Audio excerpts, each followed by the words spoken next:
is being recorded. I know. Everything. Selamat siang, Pak Menteri, apa kabar? Selamat siang, Om Panji. Alhamdulillah mengucap syukur. Bro udah sehat ya bro ya? Per kemarin udah 10 hari isolasi mandiri, puskesmas udah dikabarin, kemudian dibikinin surat usai karantina, terus udah PCR juga dan hasilnya negatif, Bang Sandi. Alhamdulillah. Terima kasih Mantap. banyak. Bang Sandi ini kan gini ya, gue mau menggunakan kesempatan ini untuk ngomong sama semua yang nonton. Gue udah pernah bilang sebelumnya dan akan ingatkan lagi bahwa gue kemarin kena COVID untuk kedua kalinya. Karena ketidakdisiplinan gue tetap keluar rumah untuk hal-hal yang sebenarnya nggak perlu. Ada kegiatan pekerjaan, tapi ada sebenarnya yang sifatnya lebih ke rekreasional yang sebenarnya nggak perlu banget, dan gue akhirnya naruh resiko ke keluarga gue dan anak gue sendiri, karena istri gue juga COVID dan anak gue juga akhirnya COVID. I learn a lot lah. Tapi pertanyaan gue adalah, Bang Sandi ini super aktif. Jadi gue pikir imunitas tubuh gue kuat karena gue rutin olahraga, sering ketawa-ketawa. You must be top notch in terms of, your health. Belum tentu juga bro. Belum tentu. It's Uh, like kan COVID ini apalagi yang Delta varian ya dan ada varian-varian baru yang lain. It spread so fast dan ya tentunya kita harus betul-betul bukan hanya top notch tapi lucky to not yeah. get COVID karena kalau dilihat sih kecepatan daripada penularannya udah gitu juga dari jadi even orang yang paling disiplin juga nggak menutup kemungkinan kena bro. Yeah. Jadi waktu gue baca postingan lu kan gue ngikutin, gue ini kan penggemar lo, gue jadi following lu punya kanal media sosial. Itu sebetulnya sih ya very responsible of you to ngumumin secara terbuka dan very considerate juga buat lu minta yang lain hati-hati untuk di rumah aja dan lain sebagainya. Gua nih semenjak PPKM darurat, sebelum PPKM darurat malah kan kita duluan nih di Kemenparekraf udah WFH 100% mulai dari tanggal 28, sorry, sebelumnya malah tanggal 25 Juni kita udah WFH 100%. Kita udah ngurangin mobilitas. Jadi benar-benar kita karena di kantor kita sendiri naik dari tadinya kasus baru atau kasus aktif itu sekitar 20 sampai 25, per hari ini kita ngobrol udah 100 nembus 115. Jadi memang udah hampir 4 kali lipat lebih. Jadi memang keadaannya lagi nggak baik-baik aja, Bro. Ya, dan gue baru aja mengumumkan bahwa Stand Up Comedy World Tour-nya gue akhirnya diundur lagi ke tahun depan karena rasanya nggak tepat lah, apa namanya, gue nyebutnya we don't deserve it yet karena kita harus lebih disiplin. Akhirnya gue putuskan untuk diundurin ke tahun depan dan refund dibuka sampai akhir tahun. Nah, tapi seandainya kita mungkin lebih disiplin kemarin, kita ingatkan, kita ngeliat berita tuh soal waktu mudik, orang maksain untuk mudik walaupun ditahan, sampai ngamuk-ngamuk, sampai masuk sosmed, ada yang ngumpet-ngumpet, yang berkontribusi terhadap naiknya peningkatan COVID gitu. Di sisi lain, dari sisi kementeriannya Bang Sandi, I can imagine you have plans up ahead. Jadi rencananya seperti apa nih Bang Sandi? Kalau gue langsung udahlah, yang turnya gue memang belum waktunya, kita undur ke tahun depan aja.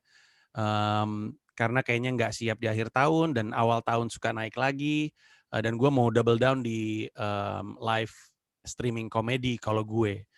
Nah, dari rencana-rencana kementerian tuh dampaknya apa nih Bang Sandi ke depan kalau boleh tahu?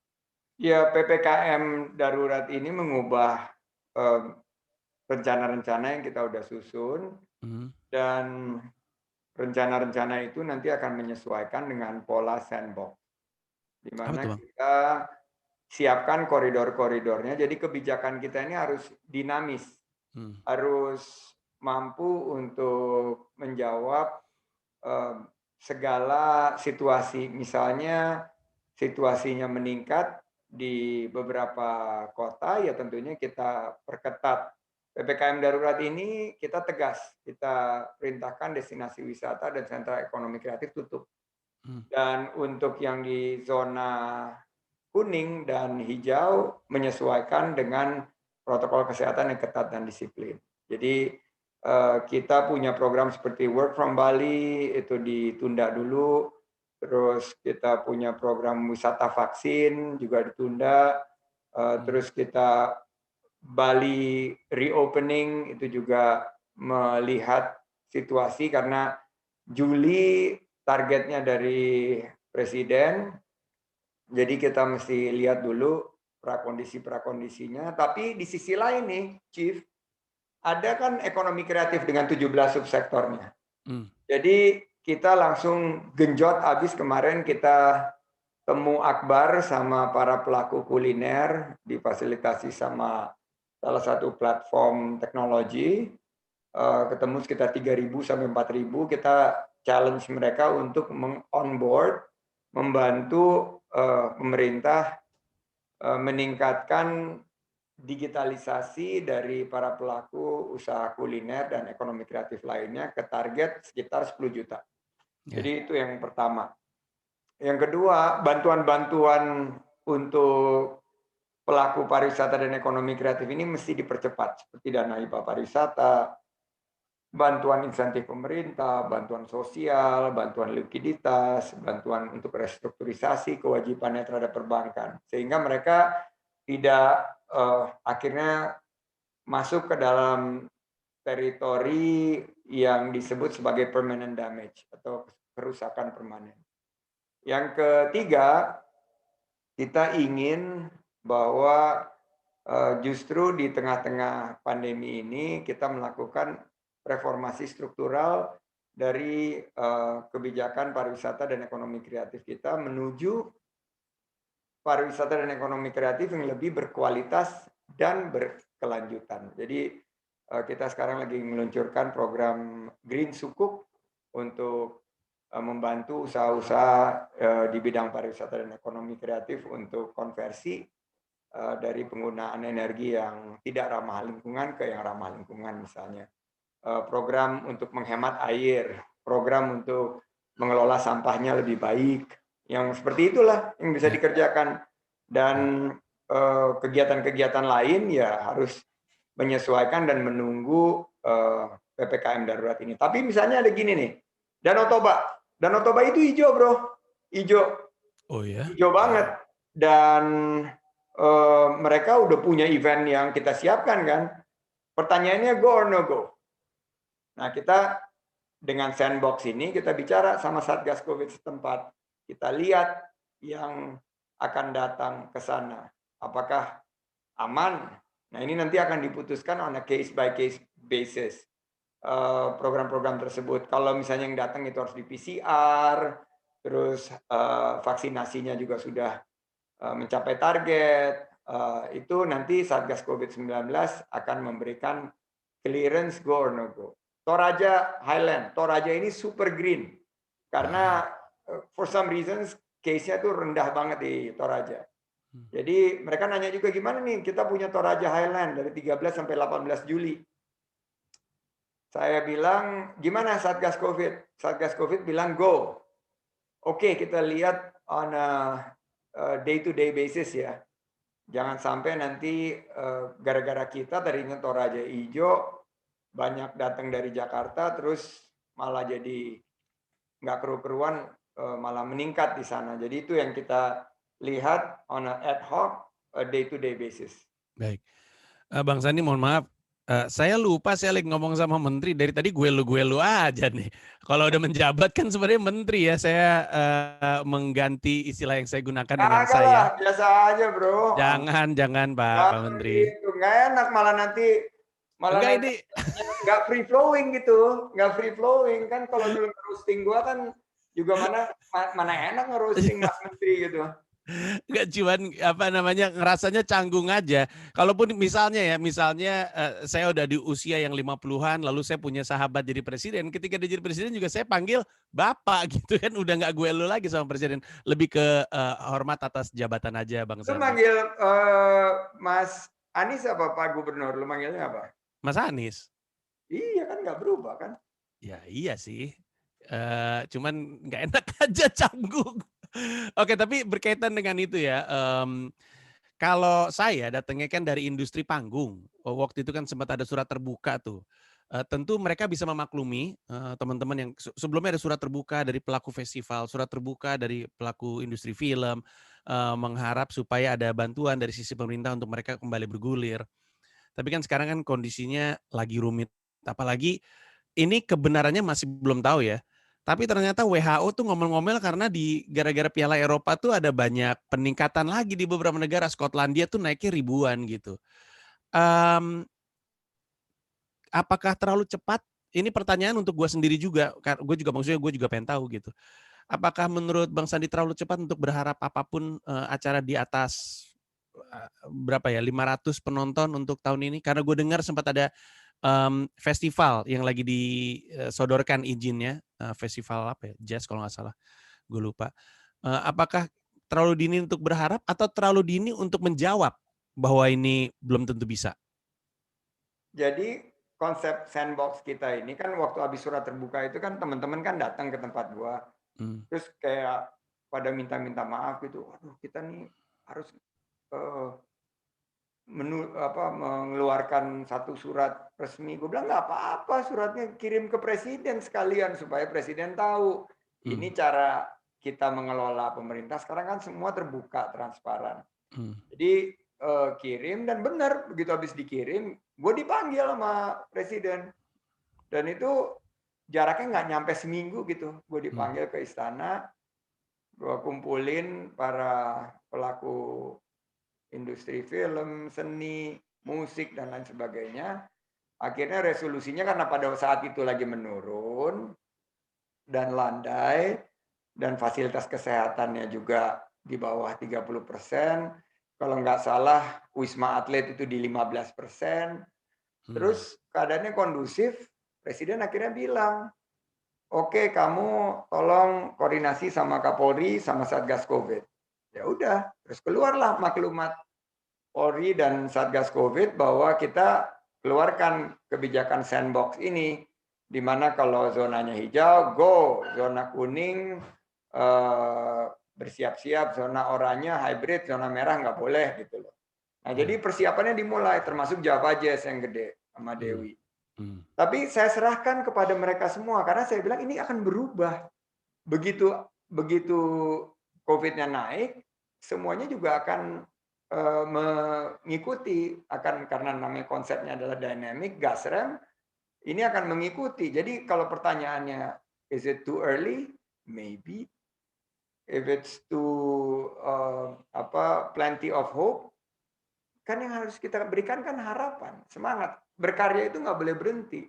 Jadi kalau kita bilang nanti misalnya zonanya tiba-tiba merah, flexibility-nya tuh harus semuanya online, streaming gitu loh.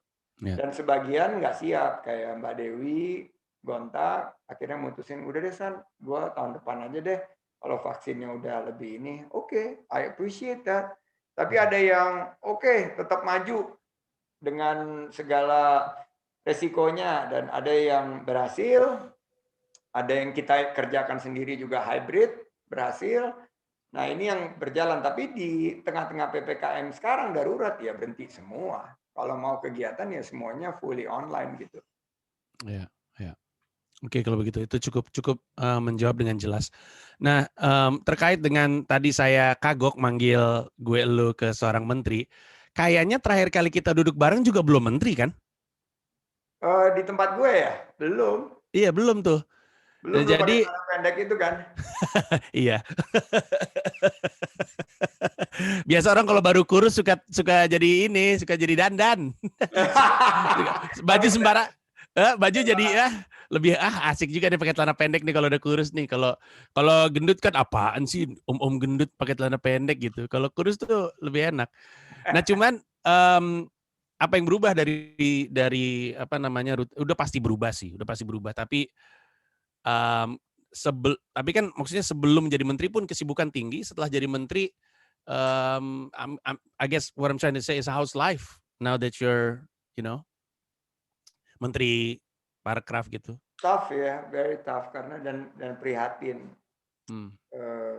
Sektor ini lagi betul-betul menghadapi satu tantangan yang sangat-sangat berat ya. Dan turbulensi ini dihadapi oleh sektor pariwisata dan ekonomi kreatif memang sebelumnya pernah, tapi nggak pernah se-volatile, se-uncertain, se-kompleks, dan seberat ini.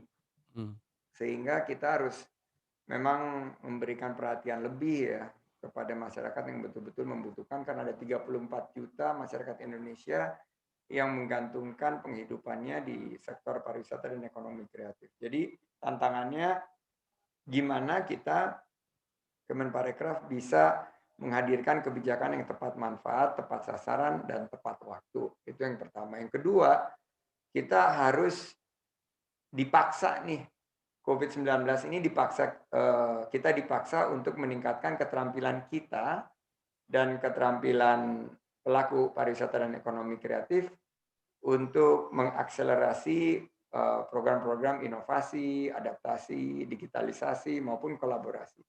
Jadi ini kita berpacu dengan waktu, makanya saya bilang we don't have much time, semuanya suffering, dan kita harus hadir.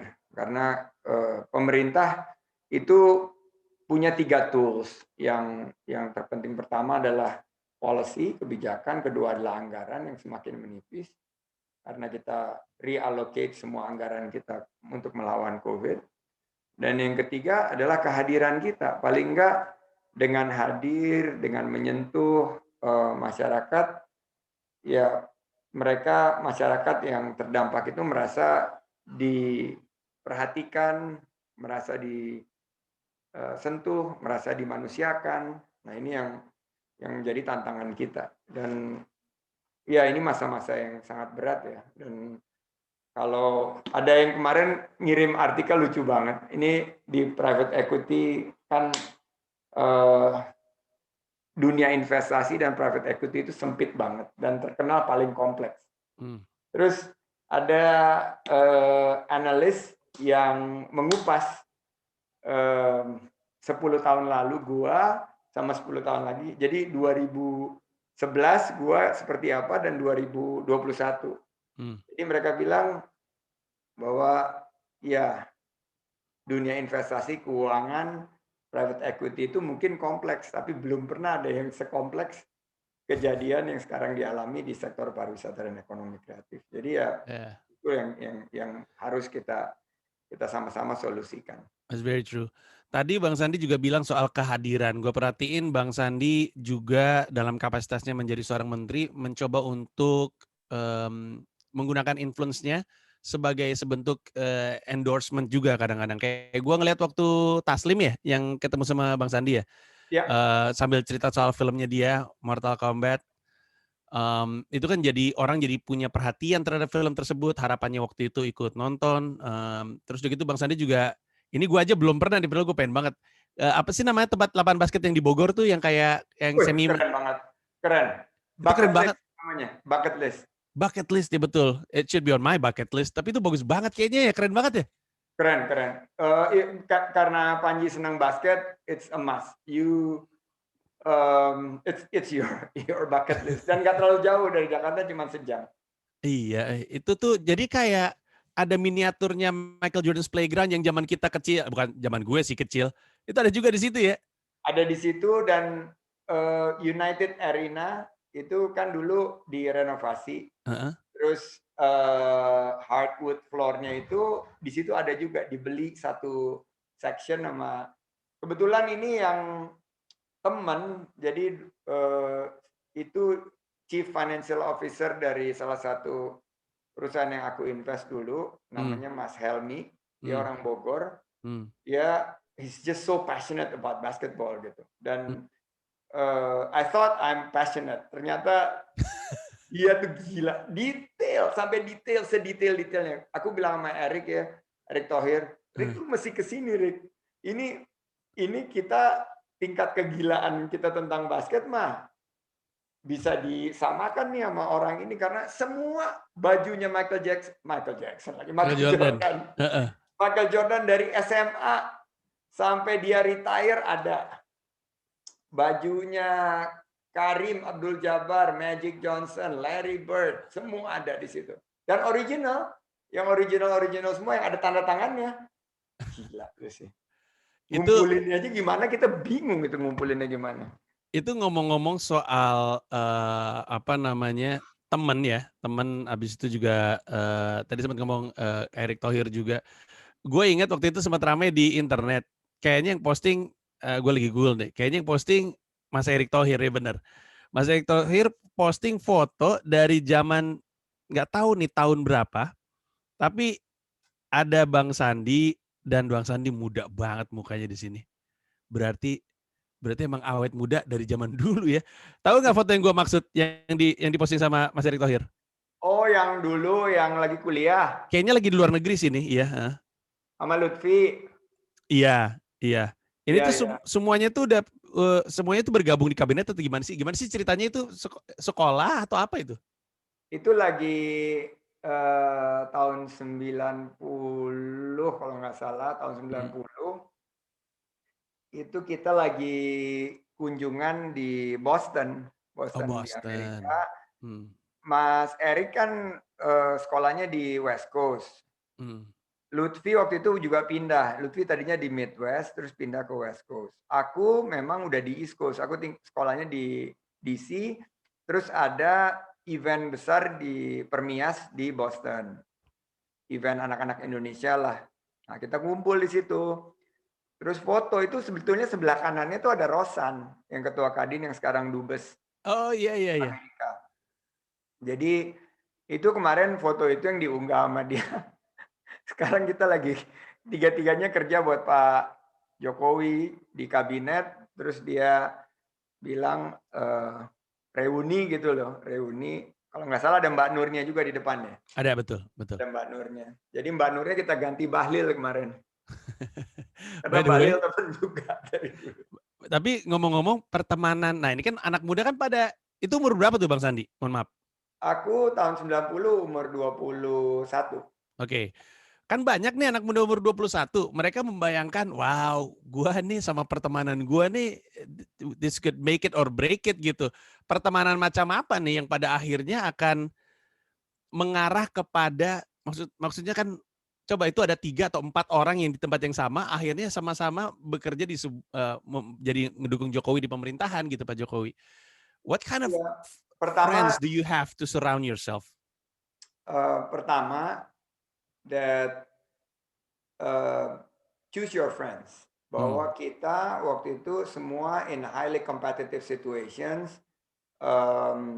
kita berteman semuanya very competitive di bidang olahraga, di bidang sekolah, di bidang pertemanan. Itu nomor 1. Nomor 2 adalah you never be able to predict the future. Karena pada saat itu yang fokus banget ingin jadi seorang pejabat ya mungkin Mas Lutfi ya, karena dia punya potongan keren, tinggi gitu. Aku tuh memang dari dulu inginnya jadi investment banker. Mas Rosan dulu dia karena sekolahnya di bidang bisnis, dia memang ingin mengelola bisnis. Mas Erik dari awal dia memang mau ngikut bapaknya menjadi pengusaha di bidang investasi, otomotif dan lain sebagainya. Tapi terus akhirnya tiga-tiganya jadi kerja di pemerintah. Sekarang tambah Mas Rosan jadi berempat. Tapi kita semua karirnya dari dunia usaha. Empat dari kita ini memulai usaha di waktu yang hampir berbarengan. Terus kita setelah 20 tahun di dunia usaha, pelan-pelan satu persatu masuk ke pemerintahan sebagai bentuk pengabdian. diawali Mas Lutfi dulu, habis itu saya, terus diikuti Mas Erik, baru terakhir Mas Rosan gabung. Itu berarti saya berasumsi di antara teman-teman itu nggak ada yang kerjanya nebeng minta dibayarin makan mulu ya? Nggak ada. Nggak ada ya? Rebutan, waktu itu sih rebutan bayar kita. Wih, sadis. Gua aja Karena gitu ya. Gengsi kan kita kompetitif. Apalagi Iya, kalau bener. ada cewek. Wah. Iya. Harus langsung kelihatan yang paling punya duit ya. Untuk impress cewek gitu kita harus bayar. Oke, kalau gitu Bang Sandi tidak akan makan waktu lebih lama lagi karena Bang Sandi tentunya sibuk. Terakhir terima kasih atas obrol-obrolannya, terutama informasinya, karena gue yakin banyak yang pingin dengar dari seorang menteri tentang apa yang perlu kita lakukan. Semua orang termasuk kementeriannya sendiri akan melakukan penyesuaian dengan situasi yang terjadi, tapi kita harapkan si I might say sandbox strategy itu cukup jadi pegangan yang cukup jelas sebenarnya. Kita lihat warna zonanya, lalu ada aturan-aturan terkait dengan warna zona masing-masing. Kemudian kita bisa jalanin apapun yang kita inginkan dengan kreativitas kita dengan harapan industrinya bisa muter lagi. So semoga tahun ini ke depannya lebih baik lagi. Gue mau titip ke Panji beberapa Silakan. hal. Boleh ya bro ya. Satu, Silakan. pertama mengenai vaksin. Kalau gue ingin menyampaikan ya kepada masyarakat bahwa let's on a totalitas dukung program pemerintah untuk vaksinasi. Karena aku kena COVID Desember, terus baru Juni kemarin aku disuntik vaksin. Dan aku ingin menyampaikan bahwa jangan pilih-pilih vaksin. Divaksin apapun juga 1000 kali lebih baik daripada tidak divaksin. Jadi itu yang pertama, titip kalau Panji bisa masukin narasi-narasinya di material streamingnya itu mengenai vaksin. Baik. Yang kedua mengenai testing. Testing ini jadi keharusan di pariwisata dan anything aircraft ke depan. Jadi misalnya kita ngebayangkan show-nya World Tour-nya Panji di 2022 itu 3.000-4.000 orang datang nggak pakai masker semuanya, tapi mereka udah divaksin dan dites. Jadi ini yang kita lagi persiapkan. Jadi kalau misalnya masih datang tapi di di zonanya dikurangin, tapi kalau misalnya zonanya hijau segala macam, protokol kesehatannya kalau udah divaksin, udah dites, kita pengen banget nyoba sebagai pilot project. Dan mudah-mudahan bisa nyobanya sama Your World Tour. Thank you, Bang. Jadi testing yang ketiga adalah we have to be together, we have to be united. Mungkin waktu-waktu lain bisalah kita berbeda pendapat yang nggak terlalu prinsip, tapi sekarang ini kita satu komando bahwa sudah ditetapkan PPKM darurat, let's abide by it. Dan kita harus lead by example, harus kasih contoh yang baik, dan mudah-mudahan Panji sukses dan teman-teman komika dimanapun berada bisa melewati pandemi ini dan dilindungi kesehatannya dan kita bounce back better than ever. Thank you, Ji. Thank you Bang Sandi, jaga kesehatan dan salam untuk semuanya. Thank you. Thank you.